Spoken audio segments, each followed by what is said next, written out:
Hey y'all, and welcome to Politibrawl.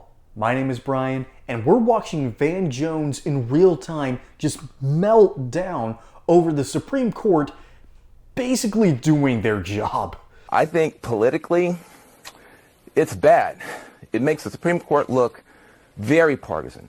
They're supposed to be wearing these kind of black and white umpire jerseys or whatever. They look like they're wearing red jerseys or even MAGA hats. It's going to go down bad politically for the Supreme Court. But it's also scary because what is Trump going to do? If Trump gets elected and there's this idea that he can get away with even more stuff, that's really, really scary for the public because he already ran over every norm that he could. So it seems like, I'm just looking at this politically, not legally, politically, it's almost like a license to thug in a way. Like, you can do whatever you want, and the Supreme Court is probably going to let you get away with it. That is very frightening in this case, and so I'm very, very concerned. Scott Jennings, Justice Sotomayor, in her dissent, essentially makes that argument, saying the main takeaway of today's decision is that all of a president's official acts defined without regard to motive or intent are entitled to immunity that is at least presumptive and quite possibly absolute. Yeah, look, I think there's some amount of overreaction here. I mean, after all, they did kick it back down to the lower court, so some decisions could be made about differentiating between official and private acts. But look, this court has stood up for the office of the presidency and the executive power of the presidency in a way that, may be of some benefit to future presidents. I mean, we're looking at this through the lens of Donald Trump, but, the President of the United States has a lot of power for a reason. And they do take a lot of official actions. And I think about a future where, if it was open season on presidents for time immemorial, what action would any president ever take out of fear of being dragged into a courtroom every time they did it? The way it's structured, this thing is going to ping pong back and forth for 3 or 4 more years maybe. It seems like they're doing Donald Trump a favor when they don't have to. The ruling does seem to be much more concerned about unleashing the presidency than constraining the presidency. That's fine, except that there's a different balance here. Now you're concerned about a renegade president. Are you concerned about a renegade president prosecuting someone unfairly after the fact or acting like a rogue or a thug in office? It's not clear what's the greater threat to the republic, and it doesn't seem like the majority really has taken as seriously the concern of half the country about renegade presidencies in the office. I think the Supreme Court is hurting itself. There was, I believe, a way to come to a better outcome, a quicker outcome, an outcome that better balances the interests here. What I think people are going to take away from this, Donald Trump has a Supreme Court that will let him do whatever he wants to, and that is terrifying. No, Van Jones. What is terrifying is a Supreme Court going outside the Constitution. To you want them to do the right thing, which is essentially whatever you want them to do. The Supreme Court operates under one simple presupposition. They argue under the Constitution. That's it. That is their point and purpose. They look at the Constitution and they say, okay, Congress, you actually outstepped your bounds. Executive branch, you've outstepped your bounds. Or what you've done is entirely legal under this very document that binds us together. And the worst part about it is we have 6 Supreme Court justices that argue within the bounds of the Constitution. And we have 3, Kagan, Sotomayor, and Brown, that refuse to argue within it. They argue based on their feelings. They argue based on what they want to happen. They argue based on what they want to occur. They don't argue under the bounds of the Constitution. They argue under a partisan blindfold that forces them to vote on certain things that will perpetuate their party's existence. Y'all, times are rough. Record inflation is still not under control. We have a president who doesn't know what planet he's on, and the Federal Reserve continues to make dumb decision after dumb decision after dumb decision. You can gamble on Wall Street all you want, but if you want to diversify and protect your wealth, you need to look into my friends over at Colonial Metals Group.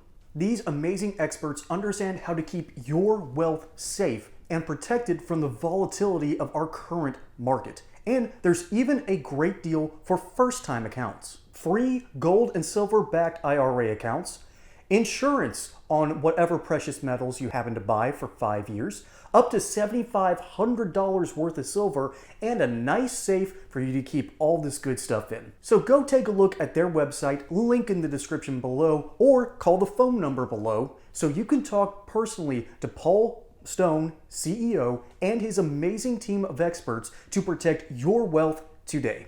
The left-wing pushback against the Supreme Court is a huge tell that they hate our Constitution. They hate how our government runs. What they want to do is essentially a parliamentary system where they finally get into power and then they just legislate, and that is what is forced to happen. That's why I love this country so much. We have three branches of government that all balance each other. The executive branch is not a king. The Congress is not a parliament. And the Supreme Court is not an end-all be-all for policy. They all check and balance each other. This is School Rock House levels of understanding here. And liberals look at it and go, no, we don't like that. We want to run something else.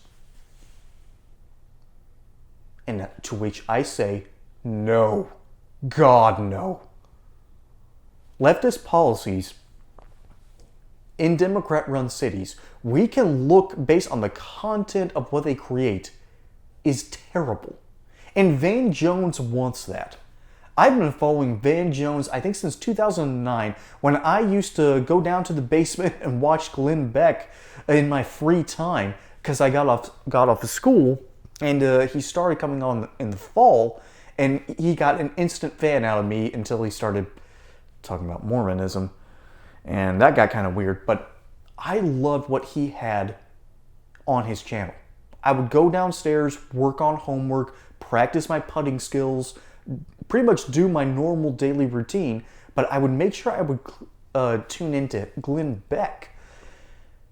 And ultimately, he got on a Van Jones rant on numerous occasions and outed him for the same reasons he outed Barack Obama. He had communist ties, ties to former terrorist organizations, and he was an academic. Glenn Beck sounded the alarms on the very things that are ruining our society today. And that was back in the late 2000s. This is 15 years later. Glenn Beck does not have a platform that he used to. But I'm on a YouTube platform, which means that the algorithm will cater directly to the people who want to see stuff like this. And Van Jones is still stuck on CNN, still spewing his communist nonsense. He is still spewing the views that will continue to erode and deride the United States system, and spewing views that actually are his own. There are people in this world that grift on the communism scale. Van Jones doesn't do that. He firmly believes it. And he is out here wanting to undermine our Supreme Court. He wants an executive branch to do whatever the parliament tells him to do. And he wants to change Congress into a parliamentary system. That is communist thinking. That is left-leaning garbage. And it needs to be not eradicated, because I believe in free speech, but it needs to be put in the mental bunker, so to speak, and kept away. Because this stuff leads to nothing but more destructive nonsense. And that's what he wants. He believes in this. And there's a guest that's being polite to them. Good for the guest, I guess. But Anderson Cooper is allowing Van Jones to spew his commie propaganda and undermine the very Constitution that keeps our country together. I hate to harp on this like it's Armageddon, But deep down, it kind of is. This is communist nonsense that undermines our Constitution.